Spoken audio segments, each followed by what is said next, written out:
दोस्तों, चित्तौड़गढ़ के कपासन का सूरज माली अहमदाबाद के अस्पताल में जिंदगी और मौत की जंग लड़ रहा है। उसके पैर में 25 फ्रैक्चर हैं, हड्डियां चकनाचूर हो गई हैं। हनुमान बेनीवाल लगातार धरने पर डटे हुए हैं। रात को 2 बजे तक धरना चला, वार्ता भी हुई, लेकिन वार्ता का कोई नतीजा निकला नहीं। उसके बाद फिर से हनुमान बेनीवाल धरने पर डटे हुए हैं। हनुमान बेनीवाल ने कसम खा रखी है कि जब तक सूरज माली को न्याय नहीं मिलेगा तब तक यहां से उठने वाले नहीं हैं, रुकने वाले नहीं हैं। दूसरी ओर सतीश पूनिया ने हाथ खड़े कर दिए हैं कि हमारे विधायक की तो कोई गलती नहीं है, विधायक से हमारी बात हो रही है। सतीश पूनिया का बयान भी आपको सुनाऊंगा कि सतीश पूनिया ने विधायक को लेकर क्या कहा, अपने विधायक को किस तरीके से बचाने की कोशिश की। लेकिन जिस तरीके से हमलावरों ने सूरज पर हमला किया, उन्होंने यही कहा था कि तू पानी मांगता है, तेरे को पानी में डाल देंगे। और सूरज माली ने वीडियो बना करके विधायक से सवाल पूछे थे और उसके बाद ही सूरज पर हमला हुआ था। विधायक पर आरोप लगे, लेकिन विधायक से अब तक पूछताछ नहीं हुई, तो पुलिस पर भी, प्रशासन पर भी सवाल तो खड़े होंगे। लेकिन अब जिस तरीके से हनुमान बेनीवाल वहां पर आंदोलन कर रहे हैं, धरने पर हैं, उस पर सबसे पहले बात कर लेते हैं। हनुमान बेनीवाल कल रात को 2 बजे तक धरने पर डटे रहे, लेकिन रात को 2 बजे तक भी कुछ निकला नहीं, वार्ता सफल नहीं हो पाई। लेकिन साफ तौर पर हनुमान बेनीवाल ने खुली चेतावनी दे दी है कि जब तक सूरज को न्याय नहीं मिलेगा, सूरज को सरकारी नौकरी देने और सभी आरोपियों की गिरफ्तारी की मांग कर रहे हैं। लेकिन अभी तक ऐसा कुछ हुआ नहीं है, मांगों पर सहमति बनी नहीं है और इसीलिए यह धरना जारी है। हनुमान बेनीवाल ने चित्तौड़गढ़ कूच करने का भी ऐलान कर दिया था, लेकिन चित्तौड़गढ़ कुछ नहीं किया। लेकिन आज देखना होगा कि आज रात को क्या कुछ निकलता है, क्योंकि हनुमान बेनीवाल धरने पर मौजूद है, अभी तक समाधान निकला नहीं है। बीजेपी के विधायक ने हाथ खड़े कर दिए हैं, अर्जुन लाल जिनगर ने, कि मेरा इसमें कोई रोल नहीं है। जिन बदमाशों ने सूरज पर हमला किया, मैंने उन पर कार्रवाई करने की बात कही है, मैंने सूरज की आवाज उठाई है, लेकिन सूरज ने पानी मांगा था। सूरज ने पानी लाने के लिए विधायक को अपना चुनावी वादा याद दिलाया था। और जिन बदमाशों ने सूरज पर हमला किया था, उन्होंने भी यही कहा था कि तू पानी मांगता है, तेरे को पानी में मिला देंगे, तेरे को पानी में डाल देंगे। यानी कि सीधे तौर पर, क्योंकि कोई विधायक सीधे आकर तो किसी पर हमला करेगा नहीं। इन सफेदपोश बदमाशों के पीछे गुंडे पाल रखे होते हैं और वो गुंडे ही काम करते हैं। इसलिए अब बीजेपी कितना ही नकार दे, लेकिन अब जो आरोप लगे हैं, उन आरोपों पर सफाई देने से कुछ भी छिपेगा नहीं।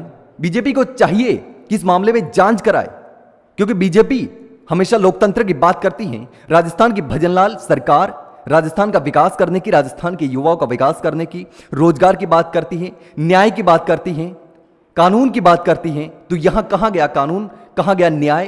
तो बीजेपी को, सरकार को खुद सामने आकर के इस मामले की जांच करवानी चाहिए।